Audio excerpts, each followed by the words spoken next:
ये याद रख लीजिए, बिहार में बेगर मल्लाह का बेटा नाव का कोई भी पार नहीं लगेगा। लड़ाई तो एनडीए के साथ है, हमारा मोदी जी से है, क्योंकि देश में प्रधानमंत्री नरेंद्र मोदी जी है। तो हमें किसी का नाव पे बैठने की आवश्यकता नहीं है।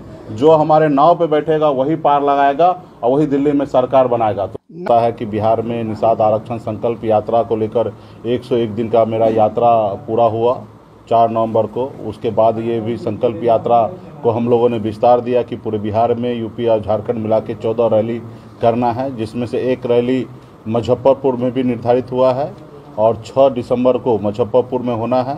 तो इसके लिए पार्टी के सभी पदाधिकारी गांव-गांव में घूमकर अपने लोगों को जागरूक कर रहे हैं, सभी को संकल्प करवा रहे हैं। पुनः 6 तारीख को बोछा में जो कार्यक्रम रखा गया है वहाँ पे पूरे मुजफ्फरपुर जिला और अगल बगल के लोग आएंगे और वहाँ पे अपने आप को संकल्प करेंगे। जिस तरीके से हम लोगों ने पूरे बिहार में संकल्प किया कि आरक्षण नहीं तो गठबंधन नहीं, गठबंधन नहीं तो वोट नहीं, इस नारा के साथ हम लोग आने वाले 2024 में मजबूती से लड़ाई लड़ रहे हैं। अपने समाज को, जो हमारे एजेंडा है, मुद्दा है कि समाज को आरक्षण मिले। जब बंगाल में आरक्षण है तो बिहार में क्यों नहीं? जब दिल्ली में निषाद को एससी का आरक्षण है तो बिहार में क्यों नहीं? पिछले 9-10 साल से लगातार हम लोग लड़ाई लड़ रहे हैं। अभी हमें लगता है कि हम लोग बहुत अच्छे समय पे आ गए हैं। एक तरफ मोदी जी को प्रधानमंत्री बनना है, दूसरी तरफ राहुल गांधी जी को प्रधानमंत्री बनना है, और ना ही हमें प्रधानमंत्री बनना, ना ही कुछ बनना है। हमें जो हमारी लड़ाई है निषाद को आरक्षण दिलाना, इसके लिए मजबूती से समाज को जागरूक कर रहे हैं और इस लड़ाई में सभी को जोड़ रहे हैं कि अपने आने वाले बच्चे के भविष्य के लिए, अपने बच्चे का हक अधिकार के लिए सब लोग एकजुट होइए और लड़ाई लड़िए, ताकि देश में आपको सम्मान के साथ आप खड़ा हो सकते। तो इसके लिए तैयारी है और इसी के क्रम में आज पार्टी के सभी साथी यहाँ पे उपस्थित हुए हैं। सभी से वार्तालाप होगा और आने वाले समय में कैसे कार्यक्रम करना उसका रूपरेखा तय होगा। आरक्षण नहीं तो गठबंधन नहीं, तो गठबंधन में आप है कहाँ? आप एनडीए में है ना इंडिया में? हाँ, हम किसी के साथ नहीं है, खास करके एनडीए के साथ नहीं है।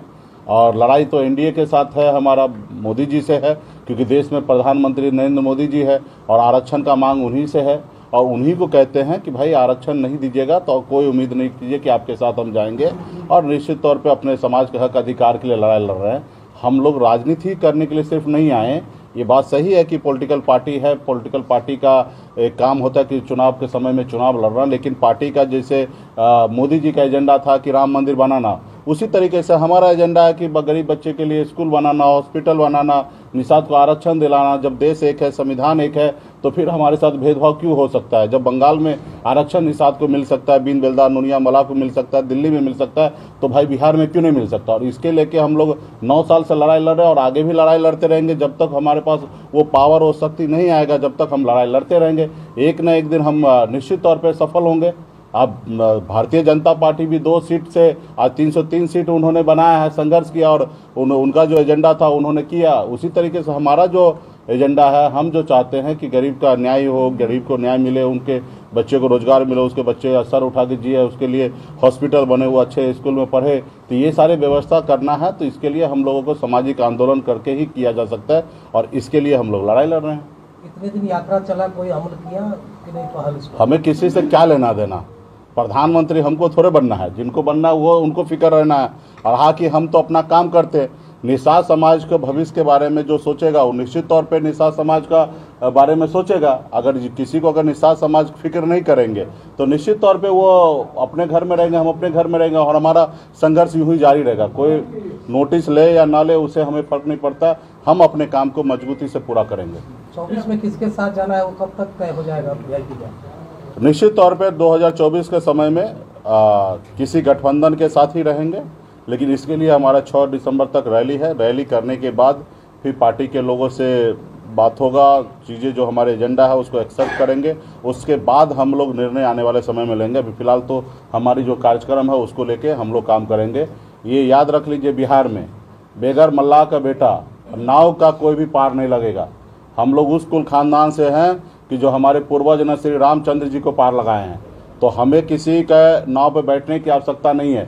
जो हमारे नाव पे बैठेगा वही पार लगाएगा और वही दिल्ली में सरकार बनाएगा। तो इस बार पहले हमारे पूर्वज ने पार लगाने के लिए कुछ नहीं लिया, लेकिन इस बार हमें अगर हमारे नाव पर बैठकर किसी को पार लगना है तो पहले आरक्षण देंगे, उसके बाद हम नाव पे बैठाएंगे। नाव पे बैठ के जो भी पार करना चाह रहे हैं, नाव को लेकर डूब गई राजभूषण निषाद चौधरी पिछले चुनाव में मुजफ्फरपुर से आपके प्रत्याशी थे, आज भाजपा में। ये आपके जो भी विधायक थे वो भी आज भाजपा में।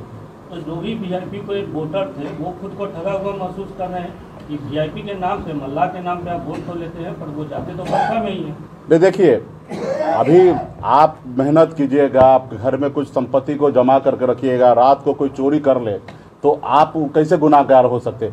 चोरी करने वाला गुनहगार होगा, कराने वाला गुनहगार होगा।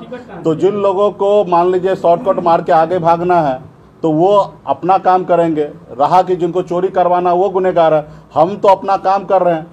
आपने देखा कि गरीब निषाद समाज जो है वर्षों से संघर्ष करके पहली बार आज़ाद भारत में, हिंदुस्तान में, बिहार में पहली बार सर उठा के जीने लायक अपनी पार्टी बना, अपना दल बनाया, 4 विधायक बना और अब बिहार में अपने लोगों के लिए काम कर रहा था। लेकिन आपने देखा सामंतवादी विचारधारा वाले लोग, उन्होंने नहीं चाहता है कि निषाद समाज सर उठा के जिए। उन्होंने सर कुचलने का काम किया, अपने पैरों के तले दबा के जैसे हजारों साल से रखा था वैसे उसी तरीके से सोच रखकर उन्होंने हमारे विधायक को खरीद लिया और अपने पक्ष में कर लिया।